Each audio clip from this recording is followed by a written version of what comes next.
کہ نام تو نیشنل اسمبلی کا ہے اور پاس بھی انہوں نے کیا ہے، لیکن پاس کرنے والے بھی خوش نہیں ہیں، اور جنہوں نے اس کی اپوزیشن کی تھی وہ بھی خوش نہیں ہے، لیکن کہتے ہیں کہ اندر سے سبھی خوش ہے، چونکہ والد محترم خوش ہوں تو پورا کنبہ خوش ہے۔ عمران خان صاحب کے پاس آپشنز بہت ہی محدود ہیں، وہ اگر اس بجٹ کو منظور نہ کراتے تو یہ الزام ان پہ تو لگنا ہی تھا کہ وہ بجٹ پاس نہیں کروا سکی۔ اپوزیشن بظاہر اس نے بہت شور شرابہ کیا، لیکن دراصل اپوزیشن بھی یہ نہیں چاہتی تھی کہ یہ بجٹ پاس نہ ہو، چونکہ فوری طور پر اس کا نقصان تو عمران خان کو ہوتا کہ وہ بجٹ نہیں پاس کروا سکے، اور جو حکومت بجٹ نہ پاس کروا سکے وہ پھر اقتدار میں رہنا کی اس کی وہ اپنی جوازیت کھو بیٹھتی ہے۔ لیکن جو لوگ امیدوار ہیں ویٹنگ ان دا گورنمنٹ، ان کے لیے بھی یہ سوال بہت اہم تھا کہ اگر کیونکہ یہ کام تو کرنا ہے، ورنہ فوری طور پر جو حکومت آئے گی وہ کسی بھی مسئلے کو حل کرنے کی پوزیشن میں نہیں ہوگی، تو اچھا ہے کہ بدنامی جو ہے وہ اسی حکومت کے ماتھے لگے، اور شاید ان کے جو سمپتھائزرز ہیں یا جو جن کے نزدیک اب عمران خان حکومت کی کوئی اہمیت نہیں رہی ہے، انہوں نے بھی ان کو یہی سمجھا کے رکھا تھا، حالانکہ وہ تمام لوگ جو ان پارٹیوں کے ساتھ اپوزیشن پارٹیوں کے ساتھ رابطے میں ہیں اور پی ٹی آئی کے ممبران نیشنل اسمبلی ہیں، وہ ان کو کہہ رہے تھے کہ آپ جو حکم کریں گے ہم اس کی تکمیل کریں گے، اور اگر اپوزیشن نہ چاہتی ہے حقیقی معنوں میں تو یہ بجٹ منظور نہیں ہو سکتا تھا۔ یہ تو بجٹ کے حوالے سے بات ہے۔ دوسری بات یہ ہے کہ پاکستان میں کافی عرصے سے یہ ڈیبیٹ چل رہی ہے نیشنل سیکورٹی کے حوالے سے، اور اس میں ایک ڈاکومنٹ بھی سرکولیٹ کیا گیا ہے جس میں زور جو ہے وہ نہ تعلیم پہ ہے، نہ عوام کی غربت کے خاتمے کے لیے ہے، نہ کوئی ایسی اسٹریٹجی ڈیفائن کی گئی ہے کہ پاکستان کے جو فوری مسائل ہیں ان سے کیسے نبردآزما ہونا ہے۔ بات یہ ہے کہ یہی کہا گیا ہے کہ جو ٹریڈیشنل ضرورتیں ہیں ڈیفنس کی، سیکورٹی، وہ پوری کی جائیں گی بائی آل مینس۔ یعنی یہ ہے کہ اگر پہلے بجٹ جو ہے وہ 30% ہے تو اب اس کو بڑھا کے جو ہے وہ 40% کر دیں گے، کیونکہ ٹریڈیشنل جو ڈیفنس سیکورٹی کی ضرورتیں ہیں اس میں بجٹ میں ہی اضافہ ہوتا ہے، لازمی بات ہے، اور ڈالر کا اوپر نیچے ہوتا ہے۔ کہیں بھی اس پورے ڈاکومنٹ میں جو پاکستان کے جو فوری مسائل قومیتی مسائل ہیں، یعنی جس کو ہم نیشنل کوسچنز کہتے ہیں، نہ اس کو ایڈریس کیا گیا کہ یہ کتنا سیکورٹی کے لیے خطرناک ہے کہ اگر اس کو ایڈریس نہ کیا جائے۔ پاکستان میں جو تعلیم کا بحران ہے، غربت کا جو بحران ہے، اور پھر یہ کہ جو صوبوں کے اندر جو ایک تضاد ہے، ایک تفاوت ہے، ایک ماجرائی ہے، اور کیسے ان کو انڈر دی امبریلا کسی ایک میز پہ بٹھا کے ہم آہنگی کے ساتھ ملک کی جو نیشنل سیکورٹی ہے اس کو میٹ کیا جائے گا اور لوگوں کی ضرورتوں کو پورا کیا جائے گا۔ تو کئی ایک تبصرہ نگاروں نے اس پہ بہت خوبصورت تبصرے کیے ہیں۔ ہمارے پاس چونکہ آج وقت تھوڑا سا مزید کم ہے تو اس لیے اس پہ تو کمپریہنسولی ہم کل یا پرسوں ڈیبیٹ کریں گے۔ جو عمومی طور پر اس وقت کی صورتحال ہے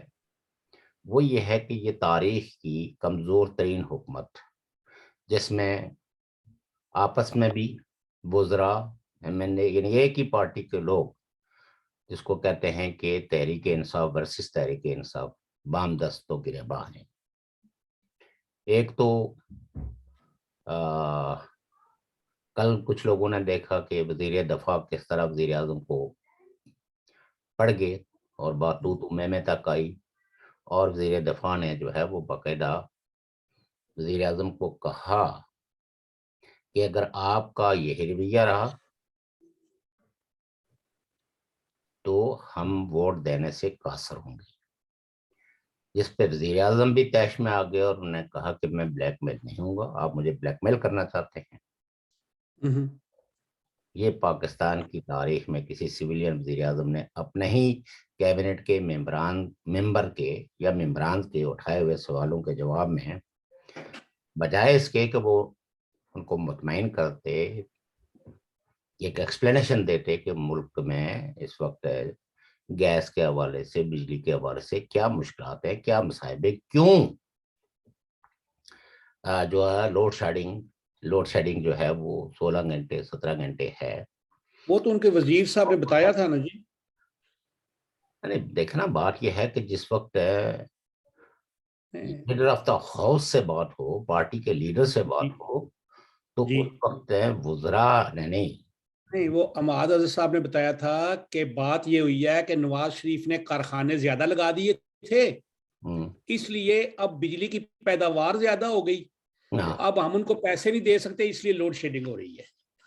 دیکھنا سوال یہ پیدا ہوتا ہے کہ اگر اس بیانیے کو قبول کر لیا جائے تو نیا ہے، پیسے کس نے مینیج کرنا ہے؟ وہ تو بس آئی ہے نا، وہ تو ہے نا۔ سو بات یہ ہے کہ پاکستان میں ایک عدم اعتماد کی، ایک گم گو کی صورتحال ہے،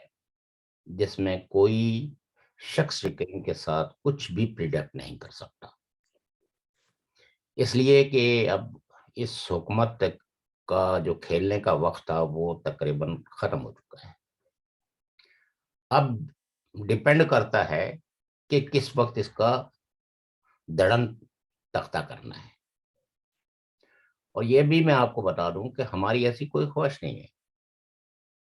ہماری اگر پاکستان کے حوالے سے یا پاکستان کے حوالے سے ایک ہی خواہش ہے، اور وہ یہ ہے کہ پاکستان میں ایک ٹرانسپیرنٹ جمہوریت ہو جس میں جواب دہی ہو عوام کے ساتھ، اور عوام کو یہ حق ہونا چاہیے کہ وہ حکومت بنائیں اور پھر اس حکومت کو اقتدار سے بے دخل کریں، یہ کسی اور کو نہیں ہونا چاہیے۔ جی دوسری ہماری یہ خواہش ہے کہ پاکستان میں یہ جو ٹرمنالوجی یوز ہوتی ہے الیکٹیبلز، یہ رویہ بھی ختم ہونا چاہیے، اور پارٹیوں کو اپنے پروگرام کی بنیاد پہ اپنے ٹرسٹ وردی کارکنوں کو نمائندگی کے لیے آگے بڑھانا چاہیے، تاکہ ایک سبسٹیٹیوٹ لیڈرشپ جو ہے وہ ایمرج ہو، کیونکہ جب تک کسی پارٹی کے اندر ایک سفیشینٹ لیڈرشپ نہیں ہوگی تو پاکستان کی جمہوریت قید رہے گی ہمیشہ چند ایک شخصیات، اور وہ شخصیات اس جمہوریت کو اپنے مفادات سے آگے بڑھنے نہیں دیں گی۔ اس میں کوئی شک نہیں ہے کہ کئی لوگوں نے بہت مخلصانہ کوششیں بھی کی ہیں، اور آج تقریباً پاکستانی اسٹیبلشمنٹ کا بیانیہ وہ بن گیا ہے۔ اب پالیسیوں کی طرف میں نہیں جاؤں گا، مثلا جب آرمی چیف یہ کہتے ہیں کہ جیو اکنامک اسٹریٹجی پہ کام کیا جانا چاہیے، پاکستان کو ایک نارمل اسٹیٹ بنانا چاہیے، اور اڑوس پڑوس کے ساتھ جو ہے تعلقات کو نارملائز کرنا چاہیے، اور کانفیڈنس بلڈنگ میئرز کے لیے کچھ ایسے اقدامات کیے جانا چاہیے کہ جس سے روٹھے ہوئے پڑوسی جو ہے وہ اعتماد کریں، اور وہ مذاکرات کے عمل میں بھی اور اس نارملائزیشن میں بھی وہ ان کے ساتھ کوئی تعاون کریں۔ لیکن اس بیانیے کو بھی کوئی اہمیت جو ہے وہ نہیں مل سکی، حالانکہ یہ بہت امپورٹنٹ ڈیولپمنٹ تھی اس سیکشن سے جو ہمیشہ پیس کے ایجنڈے کو سبوٹاج کرتی رہی ہے، جو ہندوستان اور پاکستان کے ریلیشن شپ کو نارمل کرنے یا اس کو دوستانہ تعلقات بنانے کے لیے ایک رکاوٹ کے طور پہ کھڑی رہی ہے، اور جس حکومت نے یا جس لیڈر نے کوشش بھی کی ہے تو وہ لیڈر اپنی حکومت بچانے میں کامیاب نہیں رہا، بلکہ اس کو طرح طرح کے الزامات اور طرح طرح کی مشکلات، جس میں نواز شریف صاحب کی اگزامپل موجود ہے۔ میں کئی دفعہ یہ بات دہرا چکا ہوں کہ یہ جو آج پاکستان کو مسائل ہیں، نواز شریف صاحب کا حوالہ میں اس لیے دے رہا ہوں کہ وہ ایک رولنگ پارٹی ہے، وہ ایک رولنگ ایلیٹ ہے، اور وہ عوام کا ان کو مینڈیٹ حاصل رہا۔ باقی تو اور بھی یہاں پاکستان میں پیس لونگ فورسز تو بہت ہیں، لیکن انہوں نے یہ غالباً 1996 میں کہا تھا کہ الیکشنز کی کمپین میں کہ ہمیں ہندوستان کے ساتھ تعلقات بحال کرنے ہوں گے، اچھے تعلقات بنانے ہوں گے، کیونکہ ہماری ترقی کا انحصار جو ہے وہ ان تعلقات پہ ہے۔ پھر ساتھ میں انہوں نے ایک جملہ جو مجھے ہمیشہ ذہن میں چپکا رہتا ہے کہ ہم کب تک بارود خرید کر غربت پالتے رہے گی۔ اور آج جو موجودہ حکومت نے نیشنل سیکورٹی کا ایک ڈاکومنٹ جاری کیا ہے، آپ یہ دیکھیں کہ یہ سب چیزیں اس میں کہیں بھی ان کا اظہار نہیں ہوتا کہ ہماری مستقبل کی اسٹریٹجی کیا ہوگی ٹو ورڈس، اور جہاں کہیں اس کی اگر نشاندہی بھی کی ہے تو الزامات کی ایک اتنی ڈھیر ساری فہرست رکھ دی گئی ہے، جو دراصل جب آپ نیشنل سیکورٹی اسٹریٹجی بناتے ہیں تو چیزیں الزامات سے نہیں سٹارٹ ہوتی، بلکہ اس کے لیے آپ اپنے ملک کی ترجیحات بیان کرتے ہیں کہ ہماری پرائرٹیز کیا کیا ہیں، فورن ریلیشن شپ کے حوالے سے دوسرے ملکوں کے ساتھ، ہندوستان کے ساتھ، افغانستان کے ساتھ، چائنا کے ساتھ، یورپ کے ساتھ، امریکہ کے ساتھ۔ لیکن وہاں تو باتیں بالکل سرسری انداز میں کہ کوئی آدمی یہ نہ الزام دھر دے کہ عمران خان بھی اسی راہ پہ چل نکلے ہیں جو ان سے پہلے لوگ ان باتوں پہ زور دیتے رہے ہیں، اور اس کی وجہ سے انہوں نے اپنی حکومتیں گنوائی ہیں۔ اب جب قیادت جو ہے وہ اتنی ڈری اور اتنی سہمی ہوئی ہوگی، اور الزامات کی زد میں آنے سے بچنے کے لیے وہ کنی کترا کے نکلنے کی کوشش کریں گے، تو اس طرح تو نیشنل سیکورٹی اسٹریٹجیز نہیں بنتی۔ باقی غربت کے حوالے سے، بے روزگاری کے حوالے سے، چیزوں مہنگائی کے حوالے سے، یہ تو پورا پاکستان نہیں بلکہ پاکستان کے پیریفیری میں رہنے والے لوگ بھی، جن کی روایتیں جلسے جلوس کرنا کی کم رہی ہے، وہاں بھی پروٹیسٹ سٹارٹ ہو گئے ہیں۔ اور گلگت بلتستان میں آپ یہ کہہ سکتے ہیں کہ جبر کے ہتھکنڈے مزید جو ہے وہ سخت کیے جا رہے ہیں، اور وہاں کے لوگوں کی زبان بندی، اس کو یہ لام بندی کہتے ہیں، اور پھر وہی جو سیکورٹی کے جو معروف ہتھیار ہیں وہ استعمال کر کے وہاں کے سیاسی کارکنوں کی زبان بندی کی جا رہی ہے، مختلف طرح کے مقدمات ان کے خلاف لائے جا رہے ہیں، اور آزاد کشمیر کے اندر بھی جو پولیٹیکل ریونج اور پولیٹیکل مارجنلائزیشنز جی کا آغاز ہو چکا ہوا ہے، اور ذاتی پسند اور ناپسند کا یہ عالم ہے۔ میں ایک چھوٹی سی مثال دوں گا، شاید آپ مجھ سے اتفاق کریں کہ نہ کریں، وہ آپ کی ثوابدید ہے۔ اب آپ یہ دیکھیے کہ یعنی ایک عجیب تماشا لگایا ہوا ہے، presidential adviser, prime minister office سے ایڈوائزرز، حالانکہ جو کانسٹیٹیوشنل پوسٹ ہوتی ہیں ان کا کانسٹیٹیوشن کے اندر کسی نہ کسی طرح کا کوئی مقام درج ہوتا ہے۔ یہ جو کارکنوں کے اندر نفسا نفسی ڈالی جا رہی ہے، اور گنائے بے لذت میں ایک دوسرے کے خلاف بندوقیں تاننے کے لیے حکمران ایک لقمہ پھینکتے ہیں، یہ سلسلہ جو ہے وہ ختم ہونا چاہیے۔ جس آدمی کی کوئی کانسٹیٹیوشنل حیثیت نہیں ہے، جس عہدے کی، محض کاغذ کے ایک ٹکڑے پہ لکھ کے کسی کے حوالے کیا جاتا ہے، کیا وہ اس آدمی کا کوئی پروٹوکول ہے جس کو صدارتی مشیر، اب مشیران، کیونکہ کانسٹیٹیوشن کے اندر تو ایک مشیر کی گنجائش ہے، مشیران کی کوئی گنجائش نہیں ہے،